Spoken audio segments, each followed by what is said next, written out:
And as we take decisive action to stop the threat posed by the terrorist regime in Iran with Operation Epic Fury.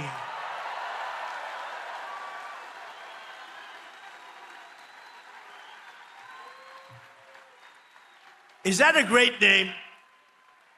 Well, it's only good if you win. You know, you can only do. And we've won. Let me tell you, we've won. You know, you never like to say too early you won. We won. We won the bet. In the first hour, it was over. So we have in this company 2,600 employees. And my administration, as you know better than anybody, is also working to keep the oil flowing. It's flowing all over. We knocked out, you know, they wanted to drop some mines. Very friendly people, mines, so boats blow up. And we knocked out as of, you know, every hour I have to change because they knock them out so fast. I've never seen anything. Think of it. They knocked out 54 ships in 2 days, and they're real ships. In fact, I got angry at my people. I said, are they any good? Yeah, they're warships. I said, why the hell did we kill them? Why didn't we just capture them and use them in our Navy? They said they wouldn't have qualified for that. I'll tell you, and it looked like we weren't going to come back. Now we have the hottest country. But we knocked out 58 naval ships. We knocked out their Navy, okay? Let's put it that way. But they also knocked out the mine layers. They call them mine layers. They put mines in the water. Lovely job. Isn't that nice? Blow up ships. And we knocked out 31 of them. And thanks to the record-setting tax cuts that we passed in the great, big, beautiful bill, biggest tax cuts in the history of our country, tax cuts, they'll all be gone. By the time I'm finished speaking, they'll be gone.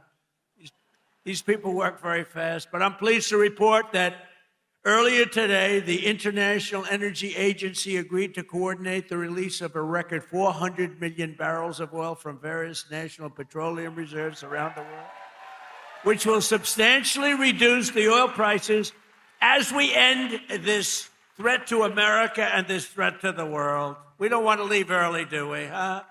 We got to finish the job, right? Over the past 11 days, our military has virtually destroyed Iran. Tough country. Their air force is gone, totally gone. That took the better part of about 3 hours.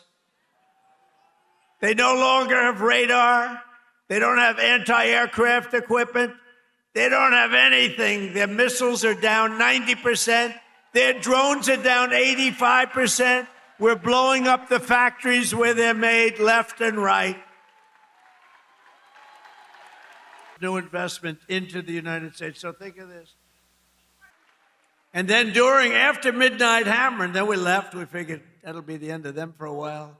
But they started again. That's why we got to finish it, right? We don't want to go back every 2 years and in 11 months, because they haven't calculated the 12 months.